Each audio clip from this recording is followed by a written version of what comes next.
Hello, beautiful one. Welcome back to the Family Architect.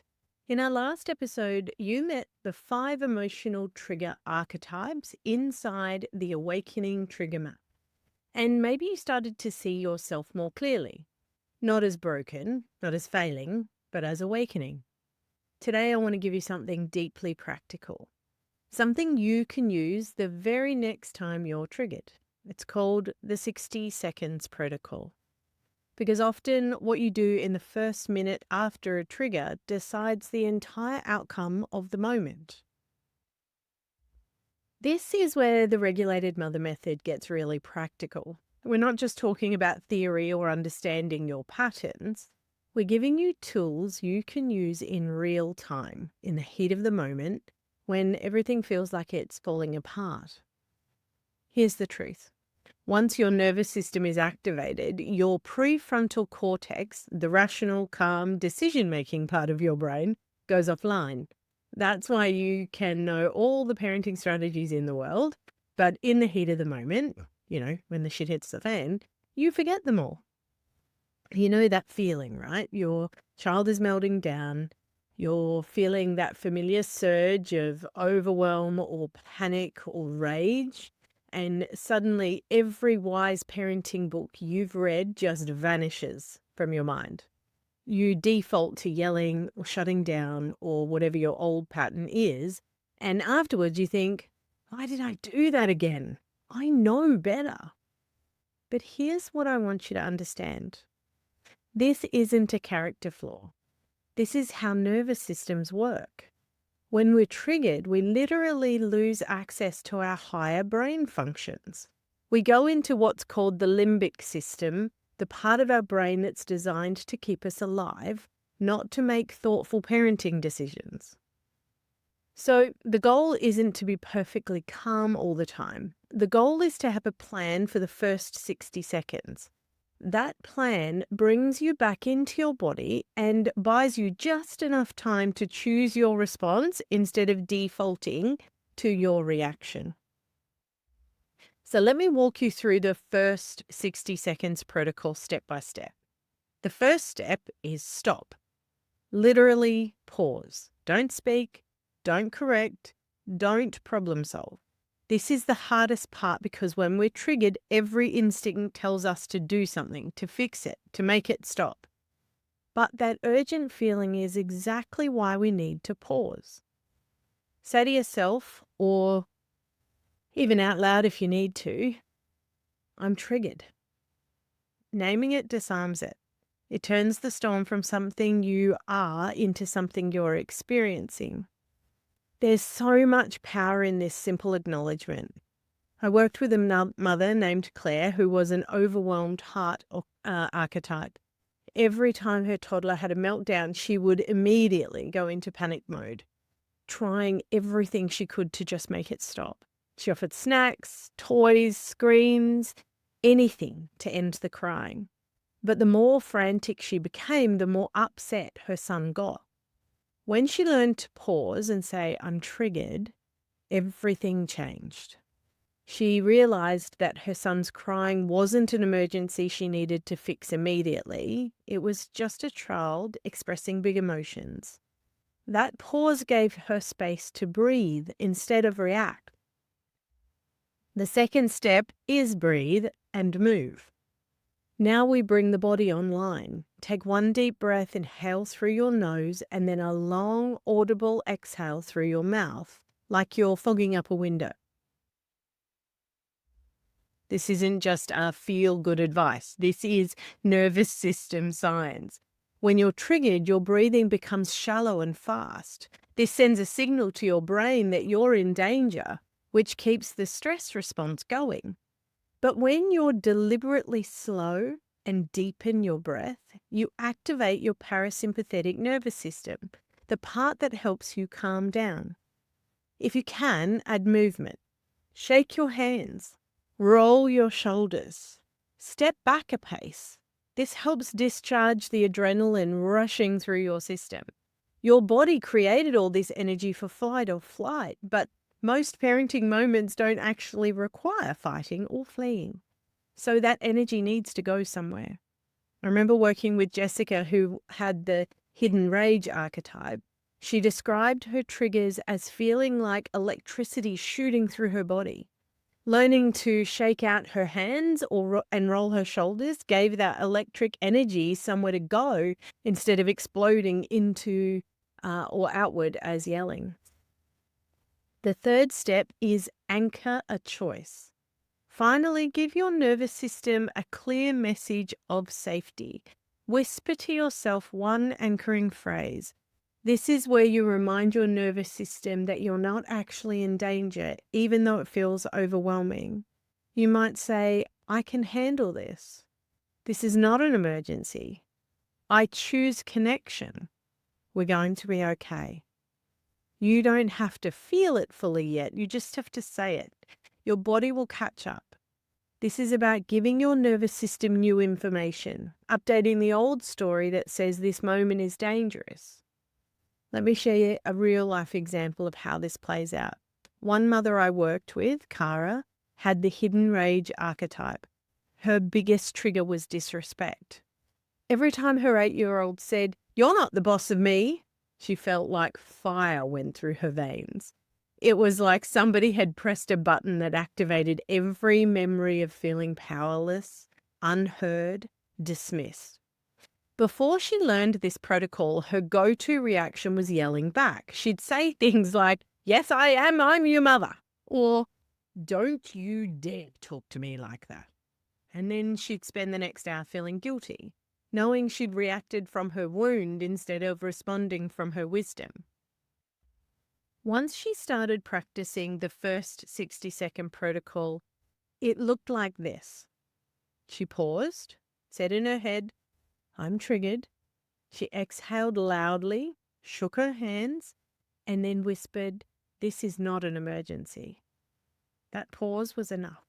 It didn't erase the anger, but it gave her space. Space to walk away if she needed to. Space to take a few more breaths. Space to remember that her 8-year-old was testing boundaries, not actually trying to hurt her. And her son? He felt the difference. He started melting down less because her reactions weren't feeding the fire anymore. When we stay regulated during our children's big emotions, we help them regulate too. When we escalate, they escalate. Now, if you've taken the Awakening Trigger Map quiz, you can personalize this protocol. Each archetype has different needs, and your anchoring phrase can reflect that. If you're the overwhelmed heart, your anchoring phrase might be, "I don't have to do this all at once." This reminds your nervous system that you don't have to fix everything immediately, that you can take things one step at a time. If you're the silenced child, try "My voice matters." This counters the old story that your feelings and needs don't count, that you should just keep quiet and keep everybody else happy. If you're the hidden rage, "I am strong and I am safe," can be powerful.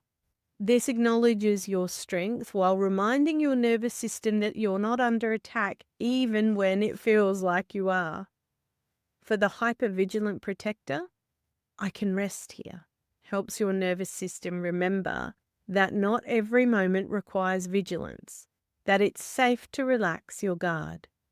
And if you're the numb resigner, "I am alive, I am here," can help you reconnect with your body and your presence when you're tempted to check out.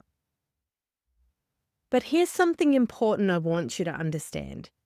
This protocol isn't about becoming a perfect parent who never gets triggered. It's about interrupting the old patterns so you can choose something different. Some days you're remembering to use it and it will work perfectly. Some days you'll remember it halfway through your reaction. Some days you'll completely forget about it until you've already exploded. All of that is normal and human. The goal is progress, not perfection. Every time you catch yourself a little sooner, every time you pause a little longer, every time you choose consciousness over reactivity, you're rewiring your nervous system. You're teaching it that these parenting moments aren't actually emergencies.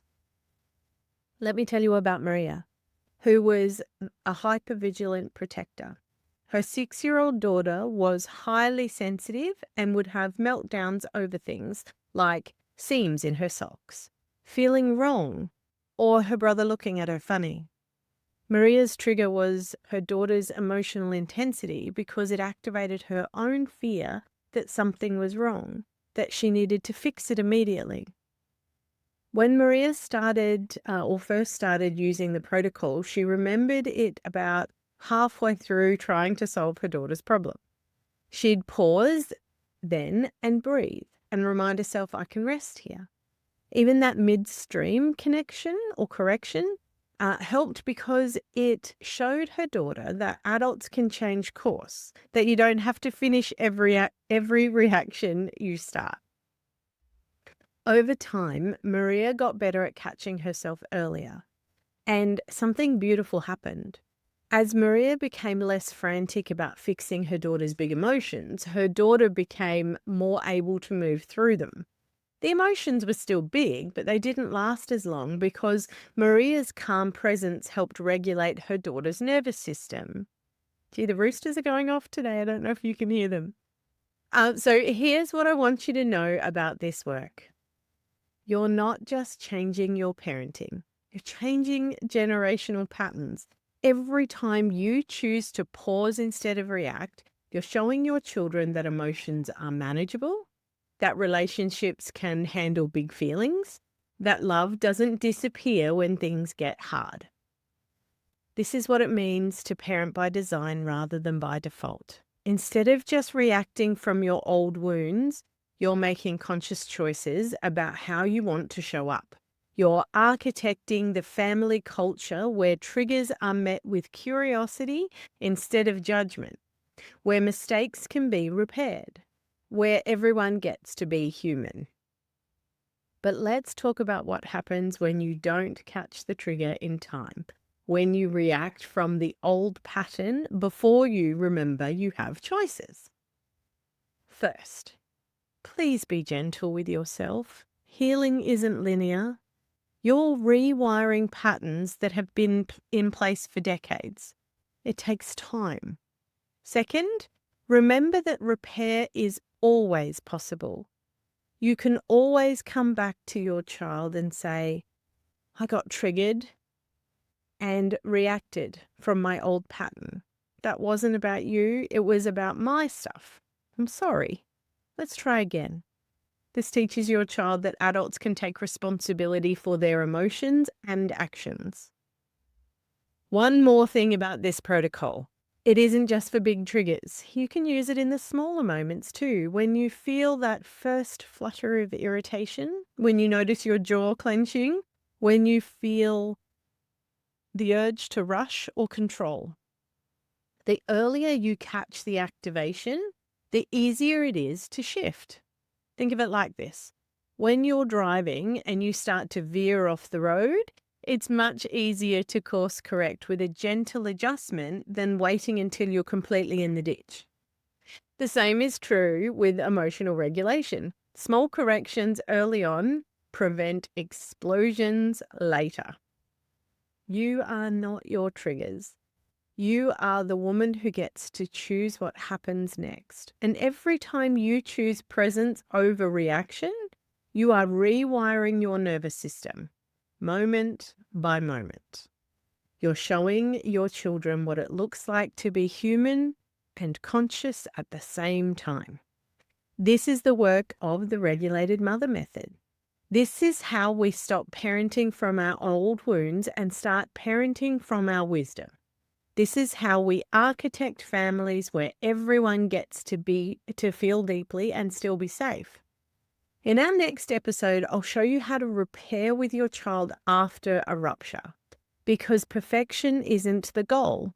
Connection is. Repair is. And sometimes the most beautiful moment of relationship happens not when we get it right, but when we make it right. Until then, take a breath. Practice the protocol even when you don't need it, so it's available when you do. And remember that you are awakening, one conscious moment at a time. And if you haven't taken the Awakening Trigger Map quiz yet, head over to fantasticfuture.com.au and discover your unique trigger archetype. Understanding your pattern is the first step to changing it. And if the Family Architect podcast is serving you, please follow the show and leave a review. Your words help other mothers find this work and remind me why I'm so passionate about helping women transform their families from the inside out. Share this episode with a mother who needs to hear it. We heal in community, and your sharing might be exactly what someone needs today. Thank you for being here, for choosing growth over perfection, for doing the brave work of conscious parenting. You're changing the world one family at a time. Until next time, love.